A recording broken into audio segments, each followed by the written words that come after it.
প্রধান উপদেষ্টার ভাষণে নির্বাচন সংক্রান্ত বক্তব্য অস্পষ্ট, সুনির্দিষ্ট রোডম্যাপ দেয়া হয়নি, এমন মন্তব্য করেছেন বিএনপি মহাসচিব মির্জা ফখরুল ইসলাম আলমগীর।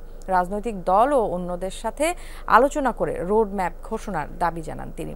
সকালে গুলশানে বিএনপি চেয়ারপারসনের কার্যালয়ে আয়োজিত সংবাদ সম্মেলনে তিনি এই মন্তব্য করেন। এ সময় তিনি বলেন, প্রধান উপদেষ্টা ও প্রেস সচিবের বক্তব্য পরস্পর বিরোধী হয়ে যাচ্ছে, এতে বিভ্রান্তি ছড়াবে।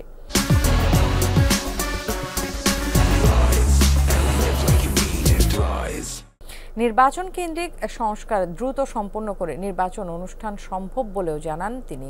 এ সময় বিএনপির স্থায়ী কমিটির সদস্য সালাউদ্দিন আহমেদ বলেন, কমিশন গঠন হয়ে গেছে, তাই দ্রুত নির্বাচন সম্ভব। প্রধান উপদেষ্টার ঘোষিত টাইমলাইন যৌক্তিক হয়নি, সুনির্দিষ্ট সময়ের মধ্যে নির্বাচনী রোড ম্যাপ দেওয়া হবে বলে আশা প্রকাশ করেন তিনি। পঞ্চদশ সংশোধনী বাতিল করে হাইকোর্টের দেয়া রায়কে স্বাগত জানান সালাউদ্দিন আহমেদ।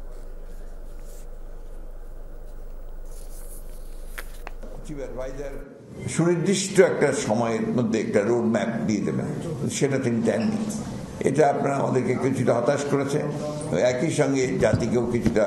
আর তারপরে তার প্রেস সচিব যে কথা বলেছেন, এই কথাটা আবার সাংঘর্ষিক কথা হয়ে গেছে। জাস্টিস খায়রুল হক যে তত্ত্বাবধায়ক সরকার ব্যবস্থাকে উড়িয়ে দিলেন, সেটা রিভিউতে ফাইনাল জনগণের পক্ষে আসলে তখন এক্স্যাক্টলি তত্ত্বাবধায়ক সরকার ব্যবস্থা পুনর্বহাল হবে।